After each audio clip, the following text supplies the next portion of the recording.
Now we are ready to construct our most important tool to analyze the layered structures, the transmission matrices. Let's again start with an interface. Fields at both sides of the interface are plane waves and can be written as at the input side, and at the other side they can be written as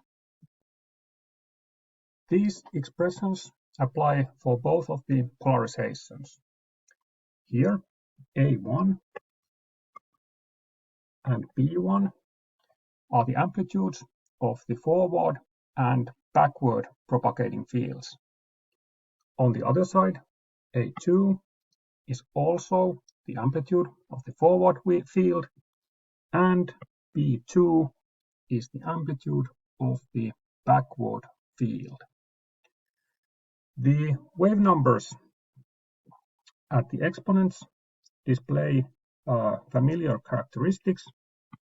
The tangential component is the same for all of the fields, and the normal component of the wave vector is different at different sides of the interface. Now we can calculate the fields at the interface by setting the set equal to 0, and this results in a fields of,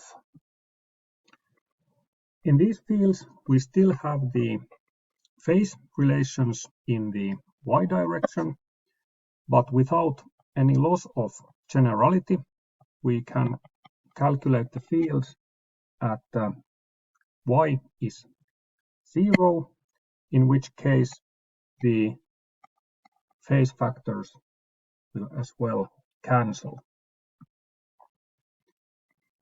Now we can write the amplitudes of the forward and backward propagating fields. Amplitude A1 is propagating towards the interface, amplitude A2 is propagating away from the interface, B1 is propagating as well away from the interface, and B2 is propagating towards the interface.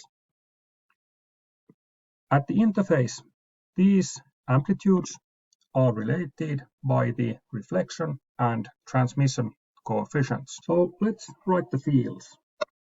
For example, the amplitude B1 is a sum of the reflected amplitude A1 plus transmitted amplitude of B2. Further, amplitude A2 is a sum of reflected amplitude B2 plus transmitted amplitude A1. Note the directions from which interface and which side the reflection and transmission coefficients are calculated. Now let's move the corresponding amplitudes at the correct sides of the equation. Here the amplitudes of the incident side are on the left-hand side, and on the exit side the amplitudes are on the right-hand side. And this can be presented as a matrix, and this matrix equation can be solved for the amplitudes A and B1 by inverting the square matrix at front and multiplying it on the right hand side. In addition, we need to take a couple of things into account.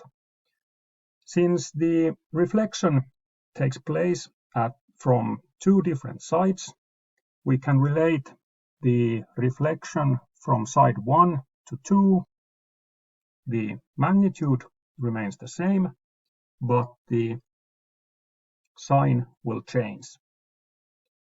In addition, we have a relation between the transmission and reflection coefficients. When we take these two relations into account, we can write the matrix for the amplitudes.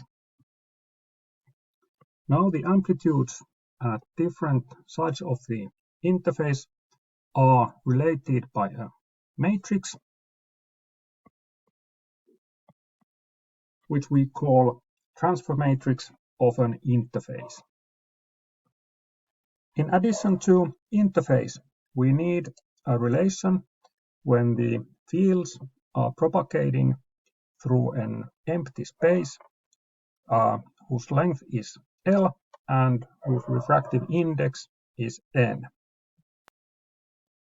Here, A and B are again the amplitudes of the forward and backwards fields in the beginning, and A2 and B2 are fields at the end of the. Now, the relation between these amplitudes is